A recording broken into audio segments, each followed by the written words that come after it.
Hello everyone. Today we are going to start with the first lecture of cloud computing. This is the series of cloud computing. Day by day we will get the lectures on cloud computing. So cloud computing हम देखने वाले हैं कि cloud computing होता क्या है, कैसे हम क्लाउड कंप्यूटिंग को यूज़ कर सकते हैं। आपने देखा ही होगा कि क्लाउड कंप्यूटिंग एक न्यू टेक्नोलॉजी है जो हम कंप्यूटर यूज़र्स यूज़ कर सकते हैं, अपने daily day to day life में यूज़ करते हैं। तो इसमें क्या होता है बेसिकली, हाँ, यहाँ पे जो भी हमारा डेटा होता है वो हम स्टोर कर सकते हैं एक क्लाउड के जैसे। मतलब क्लाउड पे कैसे होता है कि आपने देखा ही होगा कि जैसे कि रेन जो होता है वो क्लाउड में होता है, उसके बाद जब भी भर जाता है फिर उसके बाद रेन शुरू हो जाती है। तो इसी तरह के मतलब क्लाउड जो होता है उसमें क्या होता है, बस इंफॉर्मेशन जो होती है या फिर लार्ज अमाउंट ऑफ डेटा होता है यूज़र का, वो हम स्टोर कर सकते हैं इजीली। ओके, तो यहाँ पे हम पहले देखने वाले हैं कि it refers to the servers that are accessed over internet present at remote location. मतलब ये जो क्लाउड होता है that is nothing but a server. मतलब एक सर्वर होता है that can be accessed over internet. मतलब अगर आपने अपने पास इंटरनेट है तो हम इजीली हम क्या कर सकते हैं, इस क्लाउड सर्विस को एक्सेस कर सकते हैं। और रिमोट लोकेशन मतलब एग्जांपल, अगर मैं इंडिया में बैठी हूँ और कोई अमेरिका या यूएस में बैठा है तो वो भी इजीली एक्सेस कर सकता है उसके लैपटॉप से। यहाँ पे कोई भी डर नहीं होता है कि सिक्योरिटी नहीं है, या फिर यहाँ पे ऐसा कुछ नहीं है कि इंफॉर्मेशन जो हमारा है वो लॉस्ट होता है, या फिर सिक्योरिटी का कोई टेंशन नहीं है। ओके, तो इजीली कुछ भी हमारा इंफॉर्मेशन है वो स्टोर होता है। अगर हम सिंपल टर्म्स में इसका डेफिनेशन देखें क्लाउड कंप्यूटिंग का, so it means storing, managing and accessing the data and programs on the remote servers that are hosted on internet instead of computer hardware। मतलब यहाँ पे इन्होंने क्या बोला है कि हमारा जो इंफॉर्मेशन है वो हम स्टोर कर सकते हैं, मैनेज कर सकते हैं और एक्सेस कर सकते हैं उसी डेटा और प्रोग्राम को ऑन रिमोट सर्वर्स क्यों बोला है क्योंकि ये जो सर्वर्स होते हैं वो कहीं पे भी हो सकते हैं, या फिर इंडिया में हो सकते हैं, या फिर चाइना में हो सकते हैं, या फिर अमेरिका में हो सकते हैं। ये सर्वर्स किसी को पता नहीं होते due to security issues. Okay, तो ये जो हमको कोई टेंशन नहीं होती कि हमारा जो इंफॉर्मेशन है वो कहीं लॉस ना हो जाए, या फिर कुछ सिक्योरिटी का कुछ भी टेंशन नहीं होता है। बस हमको क्या करना होता है, उस क्लाउड सर्विस को हमको ख़रीदना होता है एट मतलब उनका जो पर्टिकुलर टाइम होता है, जैसे कि एक 1 मंथ के लिए वो सर्विस प्रोवाइड करते हैं, या फिर कभी कभी 1 ईयर के लिए होता है। उस हिसाब से हम क्या कर सकते हैं, मतलब पे कर सकते हो और अपना जो डेटा होता है वो सेव कर सकते हैं या फिर स्टोर कर सकते हैं उन्हीं के हाथ में। मतलब जो हमारा डेटा होता है वो पूरा का पूरा मैनेज भी हो सकता है और स्टोर भी हो सकता है अच्छी तरह से। सो उसके डिफरेंट फ़ायदे हैं, वो बेनिफिट्स अलग है, वो हम आगे जाके देखने ही वाले हैं इन वीडियोस में। तो अब अगर हम देखा जाए, मतलब एक सिंपल एग्जांपल लेते हैं।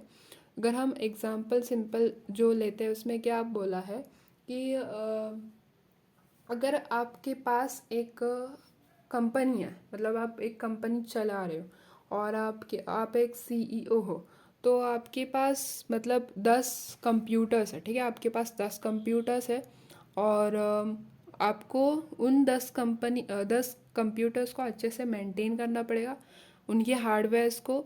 ओके, उनकी हार्ड डिस्क जो कंप्यूटर में होती है उसको भी वेल मेंटेन करना पड़ेगा, क्योंकि जो डेटा होता है यूज़र्स का वो कुछ भी मतलब लॉस नहीं होना चाहिए, या फिर कॉन्फिडेंशियल डेटा होता है तो वो कुछ भी सिक्योरिटी इश्यूज़ के लिए लॉस नहीं होना चाहिए, या फिर किसी हैक वगैरह नहीं होना चाहिए।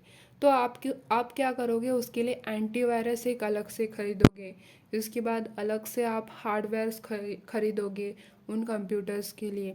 बट अगर हम अपग्रेड कर सकते हैं तो अपग्रेड करने के बाद हमको बस एक ही कंप्यूटर लेना पड़ेगा जहाँ पे हमारा क्लाउड सर्विस चलेगा।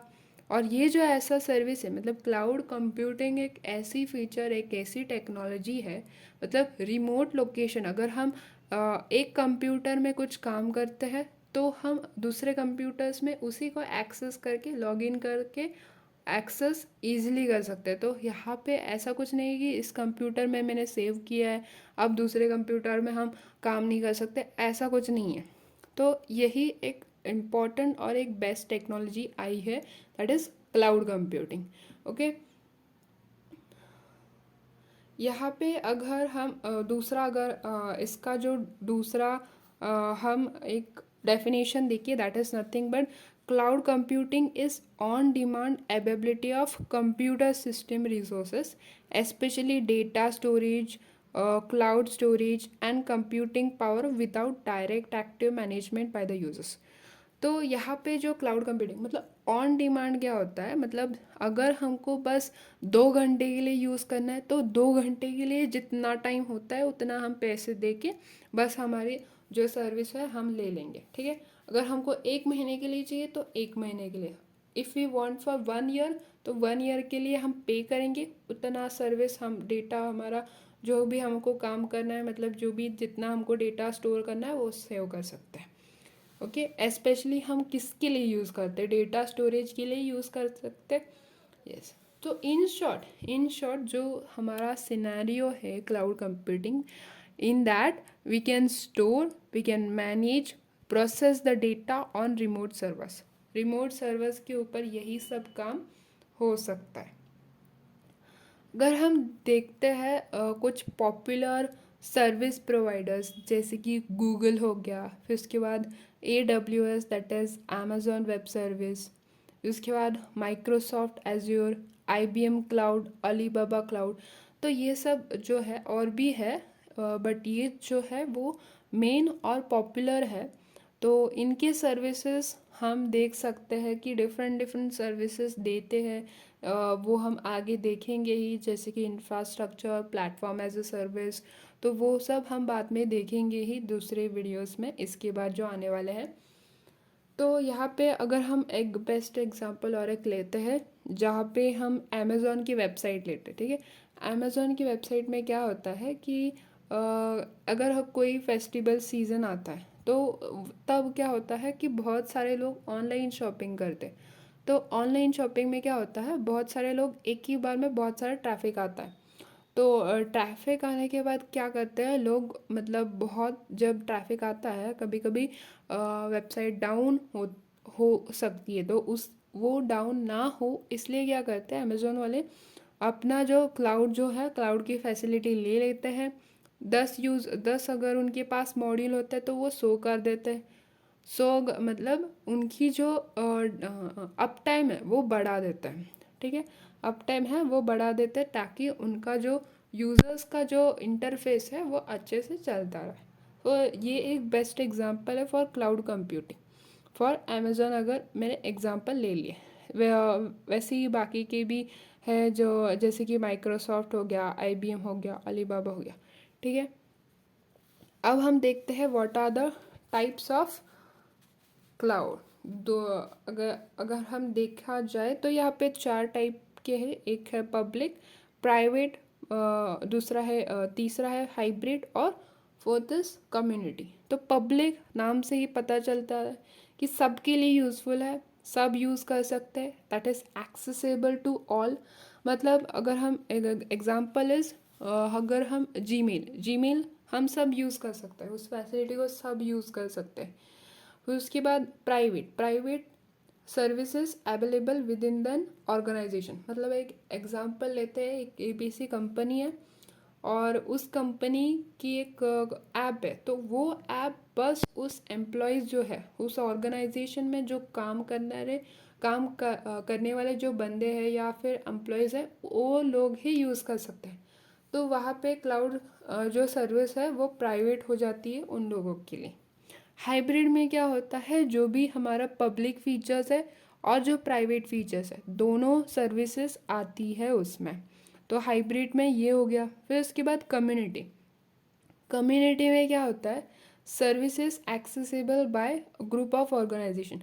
अगर हम एग्जांपल लेते हैं, जैसे कि माइक्रोसॉफ्ट है और दूसरी एक है IBM, तो दोनों को एक साथ काम करना है, तो वो क्या करेंगे, एक कम्युनिटी बनाएंगे जिसमें दोनों उनके जो डेटा है, जो कॉन्फिडेंशियल डेटा है दोनों का, तो वो शेयर कर सकते हैं। ठीक है, उस टाइम वो लोग एक कम्युनिटी बनाते हैं जिसमें वो सारे के सारे इंफॉर्मेशंस एक दूसरे के साथ मतलब शेयर करते हैं। तो उस तरह से वो हो गया कम्युनिटी क्लाउड कंप्यूटिंग सर्विस। तो ऐसे डिफरेंट सर्विसेज होते ही है। आगे भी हम देखने वाले हैं कि इन ब्रीफ देखेंगे कि पब्लिक कैसे काम करता है, फिर प्राइवेट कैसे काम करता है, फिर हाइब्रिड और कम्युनिटी। तो इन सब को हम बाद में भी और देखेंगे। सर्विसेज प्रोवाइडर जो है डिफरेंट डिफरेंट, आप इनको भी गूगल पे सर्च कर सकते हैं, ये इनके क्या कैसे कैसे सर्विसेज आपको मिल सकते हैं। बट हम आगे भी देखने वाले हैं कि कैसे कौन से सर्विसेज हमको क्लाउड कंप्यूटिंग से मिलते हैं। Okay, stay tune guys and subscribe to my channel. Thank you.